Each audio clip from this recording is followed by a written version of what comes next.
বিদেশী গায়কৰ অনুষ্ঠান উপভোগ কৰা সকলৰ প্ৰতি আমাৰো কোনো বিৰাগ ভাৱ নাই। সকলোৰে ৰুচি বেলেগ।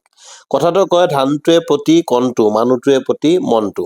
দেশী-বিদেশী দৰ্শনাৰ্থীৰ উপস্থিতিৰ বাবে এই অনুষ্ঠানৰ পৰা যদি ৰাজ্যৰ পৰ্যটন অৰ্থনীতি সাময়িকভাৱে লাভৱান হয়, সেইটো আমাৰ বেয়া পাবলগীয়া নাই। কিন্তু আমি বিচাৰো এগৰাকী বিদেশী গায়কৰ উপস্থিতিৰ বাবে নহয়, অসমৰ সভ্যতা সংস্কৃতিৰ প্ৰতি আকৰ্ষিত হৈ ইয়ালৈ দেশী-বিদেশী পৰ্যটকৰ আগমন হওক।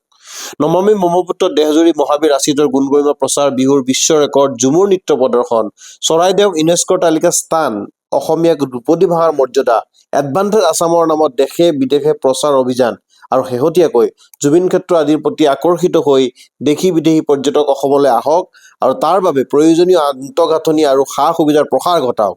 তেহে ৰাজ্যখনৰ মহত্ব বৃদ্ধি পাব আৰু স্বকীয় সভ্যতা সংস্কৃতি উজ্বলি উঠিব। আমন্ত্ৰিত এজন বিদেশী গায়কৰ অনুষ্ঠানৰ নামতহে পৰ্যটনৰ সমাগম কৰিব খোজাটো স্থায়ী কাম নহয় আৰু তাক লৈ গৌৰৱ কৰাৰো থল নাই।